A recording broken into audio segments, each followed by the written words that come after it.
হুজুর কাটটা কবুল হচ্ছে আর কাটটা হয়নি, আপনি কি করে জানলেন? 1 মিনিটের মধ্যে আপনাকে বুঝিয়ে দেবো। আপনি আয়নার সামনে গিয়ে দাঁড়িয়ে দেখলেন মুখটা আমার বিরাট কোহলির মতো লাগছে, চোখগুলো লাগছে বিরাট কোহলির মতো, নাকটা লাগছে আমার বিরাট কোহলির মতো, মুখের লুকটা লাগছে আমার বিরাট কোহলির মতো। সুতরাং বিরাট কোহলির মতো যদি হালকা করে একটা দাড়ি দিয়ে তাহলে দেখতে আমার আরো ভালো লাগবে। ডিজাইনের দাড়ি, এটা কাকে ফলো করে হলো?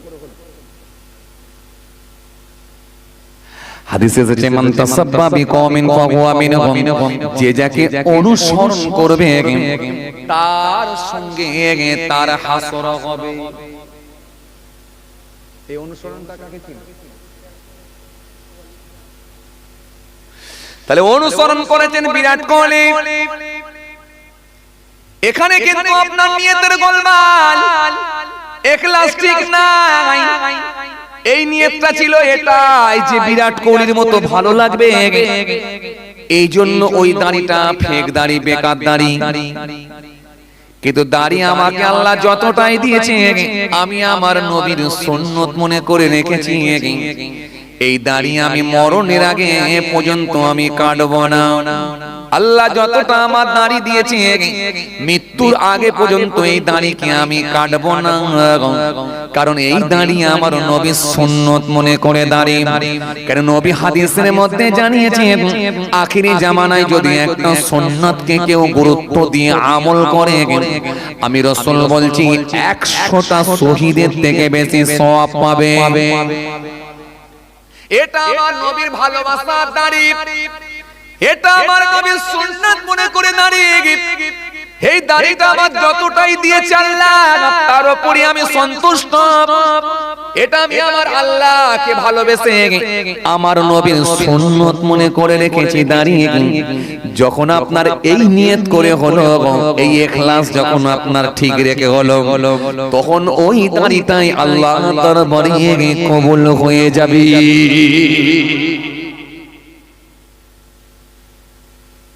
ইখলাস ছাড়া কোনো আমল কবুল হচ্ছে না। আর আপনি ইখলাস ঠিক রেখে যেটা করবেন সেটাই হবে। জুম্মার দিনে যখন যাচ্ছেন একটা সপ্তাহ কাজে লাগান, খালি নিয়ত ঠিক রেখে ডুগডুগ ডুগডুগ ডুগডুগ করে যাচ্ছেন, মনে মনে ভাবলেন আজকে কিন্তু আমি ওই নেকির কাজটা করব ইনশাআল্লাহ, ওই অফারটা আজকে আমি মারব। কথা বলে না, সব জায়গায় দুনিয়ায় অফার তুলেছি, আজ আখিরাতের অফারটা নবী দিয়ে গেছে, ওটাকে কিন্তু আমি তুলব, ছাড়ব। যত কষ্ট হোক আজ আমি অফারটা নেব। কেউ জানতে পারেনি, মনের কথা জানে একজন, কে? ইন্নাল্লাহ কানা সামিয়াম বাসীরা। একজন জানে, এই যে তিনি যখন জেনে গেছেন আর আপনি জেনেছেন, আর কেউ জানার দরকার না। আর 3 নম্বর, যদি কাউকে জানাবেন তাহলে আমল শেষ। এই যে রবকে জানিয়ে আর আপনি যখন আমল করতে গেলেন, আপনার নিয়ত ঠিক রেখে, ইখলাস ঠিক রেখে যখন আমলটা করে নিলেন, হতে পারে ওই একটা আমলই আপনার জন্য যথেষ্ট হয়ে যেতে পারে। কাকে কোন দিক দিয়ে আল্লাহ মাফ করবে কেউ জানে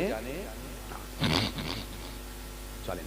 এই জন্য আপনাদেরকে আমি অফারে আমল দিচ্ছিলাম, যাতে করে আমাদের উপকারে আসে। সবাই বলে এই নামাজ পড়ো, নামাজ পড়ো, নামাজ পড়ো, দাঁড়িয়ে রাখো, আমল করো, আমল করো, আমল করো। এই আমল যে করতে হবে এটা তো সবাই জানে, কিন্তু না পেরে উঠতে পারলে কি কথা বলে না। 5 ওয়াক্ত নামাজ, আমি তো আগেই বলছিলাম 5 ওয়াক্ত নামাজটাই ঠিকঠাক হতে চায় না। 5 ওয়াক্তের ভেতরে 1 ওয়াক্ত কাজা হয়ে যাচ্ছে মাঝে মাঝে, কখনো 2 ওয়াক্ত কাজা হয়ে যাচ্ছে। আরে কাজের চাপে হোক, মিটিং এর চাপে হোক, কথা বলেন না, ঠিক কি না? রাস্তাঘাটে হোক, যে কোনো ভাবেই হচ্ছে। তাহলে এর পরে যদি আবার বলেন আমল বাড়াও, আমল বাড়াও, চাস্তের নামাজ, ইশরাকের নামাজ, আজই বলবে ছেড়ে দে, মাকে দে মাছি। তাহলে এখন যা অবস্থা, ওই 5 ওয়াক্ত যেহেতু আল্লাহ ফরজ করেছে ওটা ধরে রাখতে হবে, রোজা 1 মাস ধরে রাখতে হবে। এর সাথে সাথে অফার গুলো যখন পাচ্ছি ছাড়বো কেন আমি? চলে এই অফারের আমল দিতে গিয়ে একটা হাদিস আপনাদের সামনে দিয়েছিলাম। سبع تجري للعبد بعد موته أخو في قبره من علم علما أو كسر نهرا أو حفر بيرا أو غرس نخلا أو بنى مسجدا أو ترك ولدا يستغفر له بعد موته আল্লাহ নবী সুন্দর করে বললেন সাতটা এমন কাজ আছে যে কাজগুলো যদি মানুষ পৃথিবীর জমিনে করে যেতে পারে কবরতে পড়ে পড়ে সব পেতে থাকবে। কেননা মানুষ যখন মারা যায় নামাজ বন্ধ হয়ে যায়, মানুষ যখন মারা যায় রোজা বন্ধ হয়ে যায়, মানুষ যখন মারা যায় যাকাত দেওয়া বন্ধ হয়ে যায়, মানুষ যখন মারা যায় দান করা বন্ধ হয়ে যায়। কেন? মরা লোক আর কিছু করতে অনুরূপ ভাবে নেগেটিভ কাজগুলো করতে পারে না, সুদ খেতে আর পারে না, ঘুষ নিতে আর পারে না, মিথ্যা কথার উপরে পণ্য বিক্রি করতে আর পারে না, পেট্রোলের সঙ্গে কেরোসিন পাইল করে মোটরসাইকেলের ট্যাঙ্কে ঢেলে দিতে পারে না, আমানতের খিয়ানত করতে পারে না, লোকের জমি বর্গা করে খেতে পারে না, জমির আল কেটে কেটে আর জমি বাড়াতে পারবে না। তার মানে বদ কাজগুলো, পাপগুলো, বদ আমলগুলো করতে পারবে না। তাহলে ভালো দিকটাও বন্ধ, মন্দের দিকটাও বন্ধ।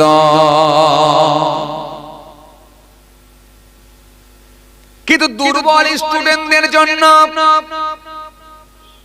দুর্বল উম্মতদের জন্য আমার নবী সুন্দর করে দিয়ে গেলেন, ও আমার উম্মত যদি তোমরা এগুলো পৃথিবীর জমিনে করে যেতে পারো কবরে পড়ে পড়ে সওয়াব তোমাদের জারি থাকবে।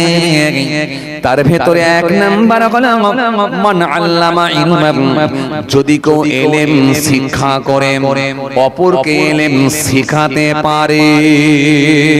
হাদিসে দার্স দিয়েছে, মিসকাত শরীফ পড়িয়েছে, বুখারী শরীফ পড়িয়েছে, নাসাই শরীফ পড়িয়েছে, তিরমিজি শরীফ পড়িয়েছে, আবু দাউদ শরীফ পড়িয়েছে। এভাবে হাদিসের দার্স দিয়েছে, উসুল পড়িয়েছে, ফিকহ পড়িয়েছে। এভাবে কিতাবগুলো যখন পড়িয়েছে, তাফসীরগুলো পড়িয়েছে, অথবা সেই মানুষটি ছিল হাফেজে কোরআন, নিজে হাফেজ হয়ে হাফেজ তৈরি করেছে, জীবনে অনেক দিন বেঁচে ছিল, 50 বছর বেঁচে ছিল, 60 বছর বেঁচে ছিল, 80 বছর বেঁচে ছিল। এই 80 বছরে সে অগণিত হাফেজ তৈরি করে দিয়ে গেছে। প্রত্যেকটা মানুষের অগণিত হাফেজে কোরআন, তাদের সিনার ভেতরে আল্লাহর কোরআন পৌঁছে গেছে। কিন্তু এই হাফেজে কোরআনটা মারা গেছে, ইন্তেকাল হয়ে গেছে, মৃত্যুবরণ করেছেন।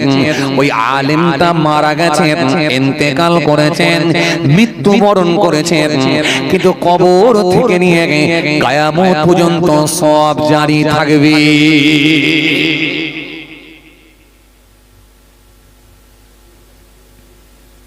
এখন এটা বললে আপনারা বলবেন হুজুর এটা তো শুনে সব বেকার হয়ে গেল, আর আমাদের সুযোগ নেই। এই বুড়ো বয়সে আবার আলেম হবে হুজুর, কথা বলে না, কথা বলে না।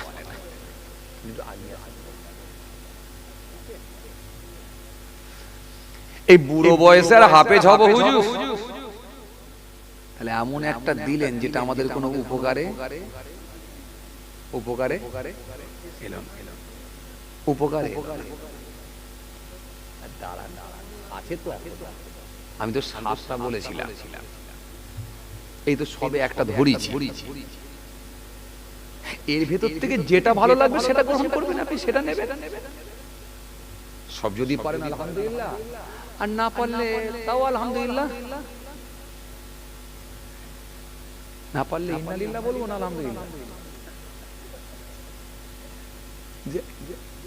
পারেন যদি আলহামদুলিল্লাহ, না পারলে ইন্নালিল্লাহ বলছি না, আলহামদুলিল্লাহ একটা লাইন অন্তত আলহামদুলিল্লাহ সেটাকে নিয়ে সন্তুষ্ট হন, আলহামদুলিল্লাহ। কিন্তু এই সুযোগটা তো আপনার আছে,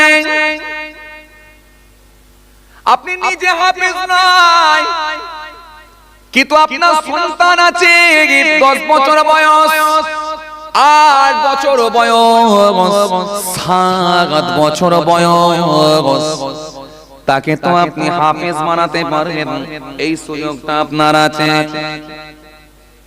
আপনি বৃদ্ধ মানুষ, আপনি নিজে হাফেজ নন, কিন্তু আপনার তো পোতা আছে, ওই ছেলেকে বুঝিয়ে যদি পোতাকে হাফেজ বানান, এটা তো আপনি পারবেন। কেন একটা হাফেজের সম্মান অনেক,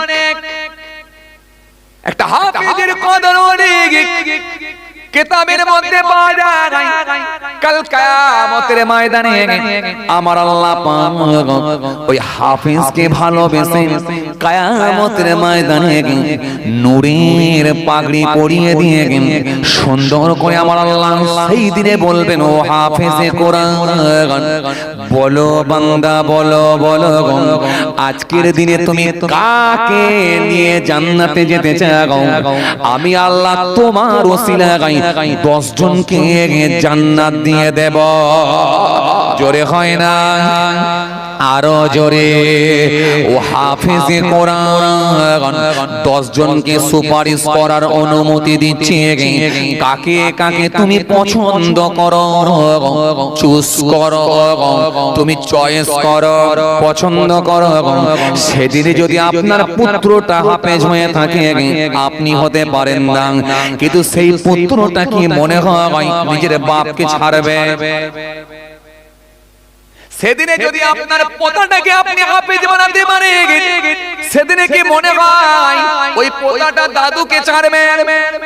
সেদিনে কি আপনার মনে হয় আপনার নাতিটাকে যদি হাফেজে কোরআন বানাতে পারেন, আপনার নাতিটা কি সেদিনে নানাকে ছাড়বে বলে মনে হয়?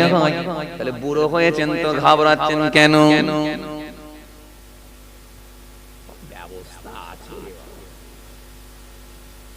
প্রথমে ঘাবড়ে গেলেন, মন টন খারাপ, হুজুর এমন একটা শোনালেন, আর আমাদের উপকারে আসবে কি চাচা?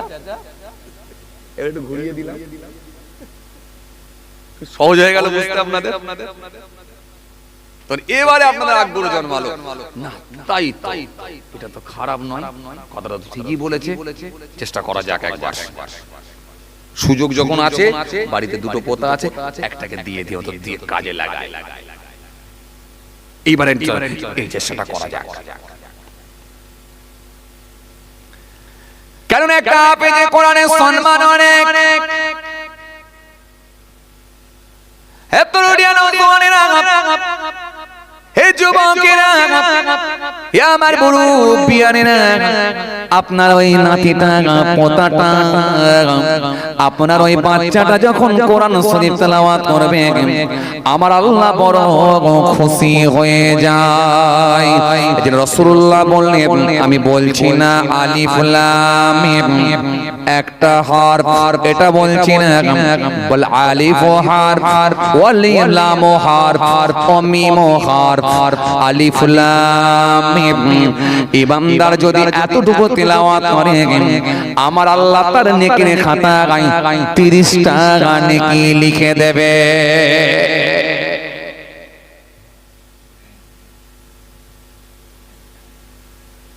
স্টুডেন্টকে সব সময় সহজ ভাবে দিতে হয়, তাদের সামনে কঠিন ভাবে তুলে ধরলে স্টুডেন্ট গ্রহণ করতে পারবে না।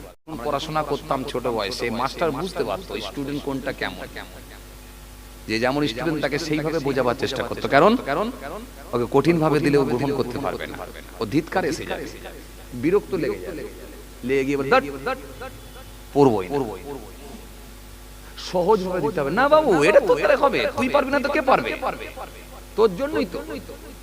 এত সুন্দর করে সহজ ভাবে দেবেন, তখন ওর মাথায় লেগে যাবে, না ওহ কি সুন্দর লাগছে তো। এই জন্য আপনি তো এইটুকু পারবেন, হাফেজ তো আপনি হতে পারলেন না চাচা, ও দাদু, ও নানা, আপনি তো হাফেজ হতে পারলেন না, মেনে নিয়েছি, কিন্তু বিসমিল্লাহির রহমানির রহিম আলিফ লাম মিম এটা কি পড়তে পারবেন না? কি ব্যাপার, বড় লোকেরা বলছে না কেন? এটা পারবেন না? চাচা কথা বলে না। ফজরের নামাজের পরে 7 বার কি 3 বার আলিফ লাম মিম এটা কি পারবেন না? ব্যবসায়ী যখন বেরিয়ে যাচ্ছে একবার ফজরের নামাজ পড়ে 3 বার আলিফ লাম মিম এটা কি বলে বার হতে পারবেন না? যদি এটা বলে বার হয়ে যায়, আমার আল্লাহ রাজি হলে ওই একবার বিসমিল্লাহ বলার জন্য, বিসমিল্লাহির রহমানির রহিম পড়ার জন্য, আর আলিফ লাম মিম এতটুকু তেলাওয়াত করার জন্য আমার আল্লাহ 30টা নেকি দিয়ে দেবে। আর বিসমিল্লাহির রহমানির রহিম বলার জন্য আল্লাহ ইচ্ছা করলে নেকির খাতায় 190টা সওয়াব দিয়ে দেবে। 19টা উপর আছে, 19 10 কে 190টা সওয়াব পেয়ে যাবে।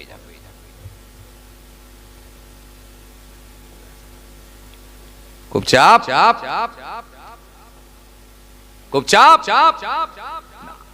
কোন চাপ, সহজ ভাবে আপনি তাহলে আলিফ লাম মিম এটা বলে চালিয়ে যান, আর আপনার পোতাটাকে একটা হাফেজ বানিয়ে দেন, একটা আলেম বানিয়ে দেন। কেন নবী বলেছেন যদি সে আলেম হয়ে আলেম বানাতে পারে, ইলম শিক্ষা দিতে পারে, কাল কিয়ামতের ময়দানে আমার আল্লাহ রাজি হয়ে গিয়ে খুশি হয়ে গিয়ে ওই হাফেজে কোরআনকে 10 জন সুপারিশ করে জান্নাতে নিয়ে যাবার অনুমতি দিয়ে দেবে। আর ওই হাফেজে কোরআনের সম্মান আল্লাহ তো বাড়িয়েছে, ওই আলেমের সম্মান আল্লাহ তো বাড়িয়েছে, কবরে পড়ে থাকবে ইলম শিক্ষা দেওয়ার জন্য, নিজে ইলম শিখে অপরকে শিক্ষা দেওয়ার জন্য কিয়ামত পর্যন্ত সওয়াব জারি থাকবে।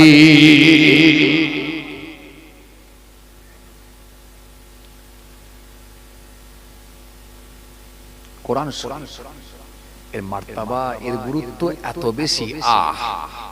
পৃথিবীর জমিনে একটাই ধর্মগ্রন্থ নির্ভেজাল।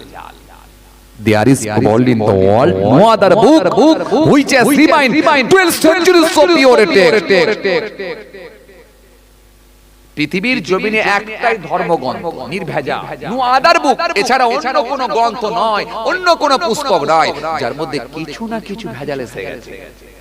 একেবারে 1200 থেকে 1500 বছর একভাবে নিখুঁত নির্ভেজাল ভেজাল মুক্ত কালাম, সেটা হলো আল্লাহর কালাম, কালামুল্লাহ কোরআন শরীফ। সব বড় বড় মনীষীদের কথা, টাইসনের মতো মানুষ, গ্যারি মিলারের মতো মানুষ, ওয়ার্নার ক্লাউনের মতো মানুষ, জজ বার্নেশ্বরের মতো মানুষ, উইলিয়াম মুরের মতো মানুষ, সিসির দাসের মতো মানুষ, মাইকেল জ্যাকসনের মতো মানুষ, সব পপুলার ব্যক্তি যাদের জনপ্রিয়তা গোটা পৃথিবী জুড়ে। এরকম হায়ার এডুকেটেড মানুষগুলো, উচ্চ শিক্ষিত মানুষগুলো, তারা কোরআন পড়েছেন, নবীর আদর্শের কাছে মুগ্ধ হয়ে কালেমা পড়ে ঈমান কবুল করেছে। চলেন, আপনাকে আমি কি বলছিলাম, তাহলে নিজে ইলম শিখে অপরকে শিক্ষা দেওয়া আপনার কাজে এসে যাবে ইনশাআল্লাহ। আর আপনি যদি না পড়তে পারেন, অন্তত এতটুকু পড়েন, আলিফ লাম মিম পড়েন, বিসমিল্লাহির রহমানির রহিম পড়েন, আপনার উপকারে আসবে ইনশাআল্লাহ। আর যদি একটা সন্তানকে হাফেজ বানাতে পারেন, আপনি যখন মৃত্যুর কোলে ঢলে পড়বে, মৃত্যু মুখে যখন পতিত হবে, সেই সময়টা এমন সিচুয়েশন তৈরি হয়ে যায়, ও বাবাজি আমার ভাইরা, মরণের কষ্টটা সাংঘাতিক কষ্ট। সেরে খোদা হযরত আলী রাদিয়াল্লাহু তাআলা আনহু বলছেন, তরোয়ালের 1000 আঘাত মৃত্যু কষ্ট অপেক্ষা সহজ। কাউকে যদি তরোয়াল দিয়ে, ধারালো তরোয়াল দিয়ে যদি কোপানো হয় 1000 বার, আমার তো মনে হয় শুধু পিস নয়, কি মা হয়ে যাবে, পিসও থাকবে না। ধারালো তরোয়াল দিয়ে যদি কাউকে 1000 বার কোপানো হয়, কিছু থাকবে বলে মনে হয়? এরপর হযরত আলী বলছেন, মওতের কষ্ট তার থেকে বেশি, তার থেকে বেশি মওতের কষ্ট, তার থেকে বেশি। হযরতে ইদ্রিস আসলাম বলছেন, জ্যান্ত প্রাণীর শরীর, জ্যান্ত প্রাণীর, জ্যান্ত জীবের শরীর থেকে যদি চামড়া ছাড়িয়ে নেওয়া হয়, সে গরু হতে পারে, ছাগল হতে পারে, ভেড়া হতে পারে, মুরগি হতে পারে, জ্যান্ত অবস্থায় যদি কোনো প্রাণীর শরীর থেকে চামড়া ছাড়িয়ে নেওয়া হয়, যে কষ্ট হয়, আমি ইদ্রিস বলছি মওতের কষ্ট তার থেকে বেশি। ভাইরে, যদি কথাগুলোকে আমরা মনে করে নিজেকে ভাবাই না, দুনিয়ার ভালো লাগবে না, গায়ের লোম দাঁড়িয়ে যাবে। খালি আমরা এগুলোকে খুব সহজ ভাবে নিই এবং হালকা ভাবে ছেড়ে দিই। চলেন ভাইরা, এই মওতের কষ্ট এত সাংঘাতিক কষ্ট।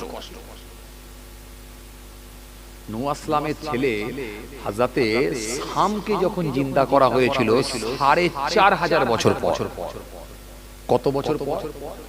4500 বছর। কম বেশি যিনি 170 হাত লম্বা ছিলেন, এত বিশাল বড় লম্বা মানুষ ছিলেন। তো এই শামকে যখন জিন্দা করা হয়েছিল, অনেকের মত, অনেকে আবার মত পোষণ করেছেন যে তিনি নবীও ছিলেন, আবার কেউ কেউ বলছেন না তিনি নবী ছিলেন না, তবে ইসলাম ধর্মে বিশ্বাসী ছিলেন, একজন ইমানদার ছিলেন, ধার্মিক ছিলেন। খুব ভালো করে এই শামকে যখন জিন্দা করা হয়েছিল, খুব ভালো করে জিন্দা করার পর জি হযরতে ঈসা রূহুল্লাহ বনি ইসরাইলের যুগে আমার আল্লাহ পাক এই বনি ইসরাইল গোত্রের মধ্যে পাঠিয়েছিলেন, নবী রাসূলদেরকে পাঠিয়েছিলেন, তার মধ্যে ঈসা রূহুল্লাহ এসেছিলেন শেষে। ঈসা রূহুল্লাহকে একবার জিজ্ঞাসা করা হয়েছিল, হুজুর আপনি তো আল্লাহ নবী, আল্লাহ রাসূল, মৃতকে আপনি জিন্দা করেন, তো সামনেই যে গোরস্থান, কবরস্থান দেখছেন হুজুর, এই গোরস্থানে, কবরস্থানের পুরানো কবর থেকে একটা জিন্দা করে দেখান না হুজুর। হযরত ঈসা রূহুল্লাহ একটু চিন্তিত হয়ে পড়লেন, হয়ে তিনি বললেন, ঠিক আছে চলো, আল্লাহর কাছে দোয়া করো, আল্লাহ তুমি আমার ইজ্জত রক্ষা করো আল্লাহ, আর এই কবর থেকে যদি জিন্দা হয়ে ওঠে তাহলে এরা ঈমান কবুল করবে বলেছে। খুব সমস্যা, কোথায় যাবে? জি পকেটে হুজুরকে নিয়ে ঘুরে বেড়াচ্ছি, শুধু আমার মতো না, কত হুজুর, হাজার হাজার হুজুরকে নিয়ে পকেটে করে ঘুরছি। কি কথা ঠিক কি না? 299 299 টাকা রিচার্জ করলে আপাতত 28 দিনের জন্য সব হুজুর তো পকেটে। কি কথা বলে? আর 399 399 টাকা রিচার্জ করে দিলে এখন 84 দিন হুজুর পকেটে। শোনো না, কত শুনবে। ইংরেজি ভার্সনের মানুষ আপনি, তো আমেরিকার হুজুরের ওয়াজ শোনেন।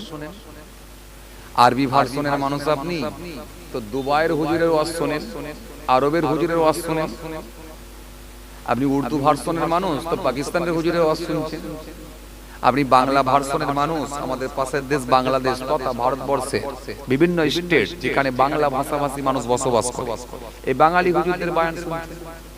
তাহলে এক কথায় আপনি সব ভাষাতেই তো আজকে বয়ান শোনার সুযোগ পেয়ে গেছে। কথা ঠিক কি না? তাহলে ইন্টারেস্ট তো কমে যাওয়ারই কথা। তবে একটা কথা মনে রাখবেন, এরপরেও যারা বোঝে তারা মাহফিলে গিয়ে বসে, কারণ হতে পারে এই মাহফিলটাই জীবনের শেষ মাহফিল হয়ে যেতে পারে। বাড়ি পর্যন্ত পৌঁছাবো এই গ্যারান্টি না। এখানে বসে শেষ দোয়া পর্যন্ত হব থাকবো এই গ্যারান্টি এই নিশ্চয়তা না। কথা বুঝে আসছে? জি জি। এই তো গতকাল কি আমার কাছে খবর এলো, হুজুর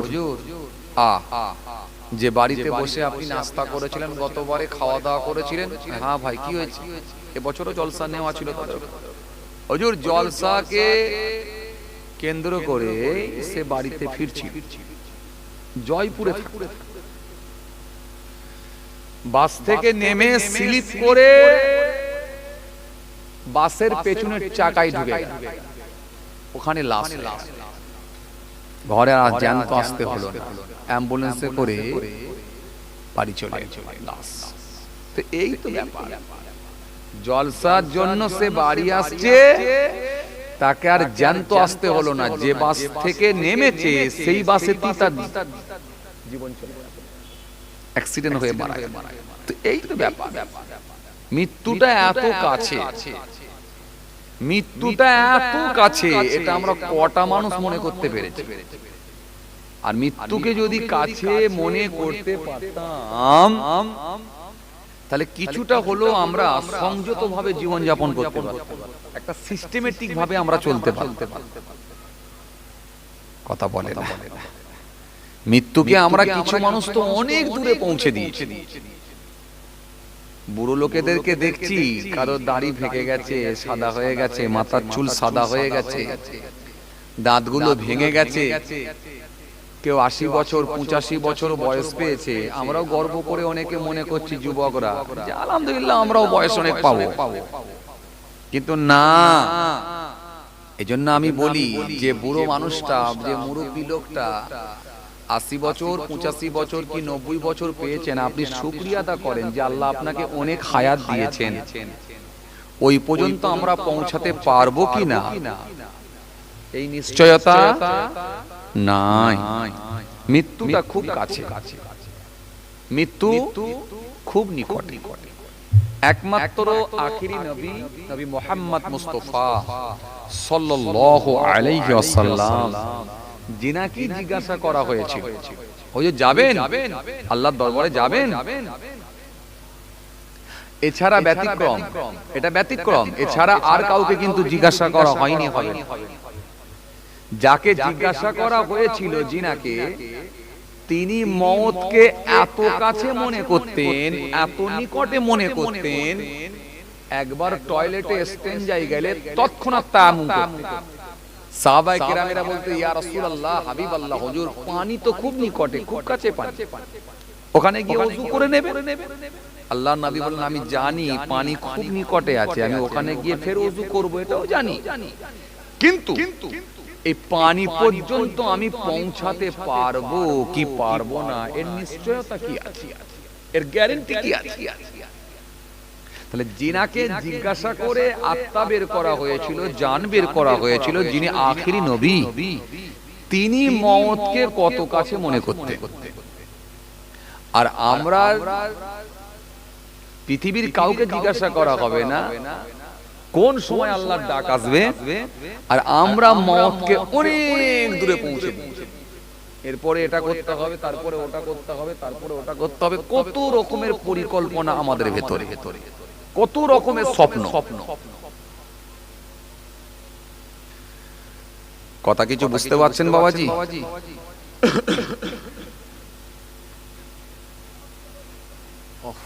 এত চিল্লামিল্লি করছে কে? নবান্ন অফিসে বসে না, সব কথা আবার এখানে বলা যায় না, ক্যামেরা মিসাল দিতে গিয়ে কিছু বললেও সমস্যা। যাক, জলসা কমিটির যে অফিস, এই অফিস থেকে চিল্লাচ্ছে নাকি? তো মাইকের থেকে জোরে আওয়াজ। যাক, খেয়াল করেন বাবাজি, আমার ভাইরা, যে কথা বোঝাতে চাইছিলাম, মৃত্যু তো হবে, মৃত্যুর হাত থেকে কেউ রেহাই পায় না, কেউ ছাড় পায় না। আর ওই ব্যক্তিটাই গেনা, কোন ব্যক্তিটা যে মরণের আগে তৈরি হয়ে যেতে পেরেছে, ওই ব্যক্তিটাই সাকসেস, ওই ব্যক্তিটাই গেনা, ওই ব্যক্তিটাই আল্লাহর কাছে মনোনীত বান্দা, যে মরণের আগে তৈরি হয়ে যেতে পেরেছে।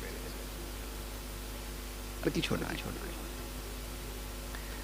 ভাবলে এই পৃথিবীতে কিছু নাই, না ভাবলে অনেক কিছু, অনেক অনেক ভাবলে কিছু না। ভাইরা আমার, বন্ধুরা আমার, সাথী মহব্বতের ভাইরা, আসেন, ভুল বুঝবেন না। আমরা যে যতটা পারি আলহামদুলিল্লাহ কিছুটা অন্তত ধর্ম মেনে চলার চেষ্টা করি। ধর্মটা এমন ভাবে আমাদের মানা দরকার যাতে করে ধর্ম মানার পরে আমরা স্বচ্ছ হতে পারি। ধর্ম মানার নির্দেশ আল্লাহ দিয়েছেন এই কারণে বান্দাকে স্বচ্ছ বানানোর জন্য, বান্দাকে স্বচ্ছ বানানোর জন্য, ফ্রেশ বানানোর জন্য, চকচকে বানানোর জন্য। বান্দা একেবারে আয়নার মতো চকচক করবে। কথা বলে, বান্দা আয়নার মতো চকচক করবে। এই চকচক করানোর জন্যই আল্লাহ ধর্ম মানার নির্দেশ দিয়েছেন, যাতে করে তার ভেতর আর কোনো অন্যায় কাজ থাকবে না।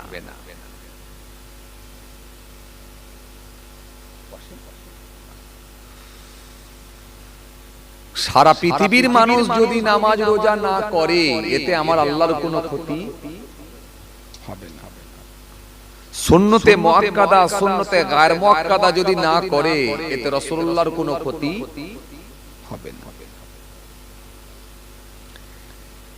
কিন্তু ধর্ম মানার নির্দেশ এই কারণে বান্দাকে স্বচ্ছ বানানোর কারণে, বান্দা যাতে করে স্বচ্ছ হতে পারে, অন্যায় কাজের সঙ্গে যাতে করে সম্পৃক্ত না হয়, অন্যায় মুক্ত জীবন তৈরি করার জন্যই ধর্ম মানার নির্দেশ। আমার খুব ভালো মনে আছে, এখানে হয়তো অনেক হাজী সাহেবও থাকতে পারেন, আলহামদুলিল্লাহ। যখন মক্কা শরীফে গেলাম, আল্লাহ নিয়ে গেলেন আপনাদের দোয়ায়, জেদ্দা পর্যন্ত ফ্লাইটে করে গেলাম। ফ্লাইট থেকে নামার পরে এবারে জেদ্দা থেকে একেবারে হারাম শরীফের উদ্দেশ্যে যে বাসগুলো যায়, বাস একেবারে জাপানি বাস, ভলভো বাস, আপনারা জানেন তো। ওই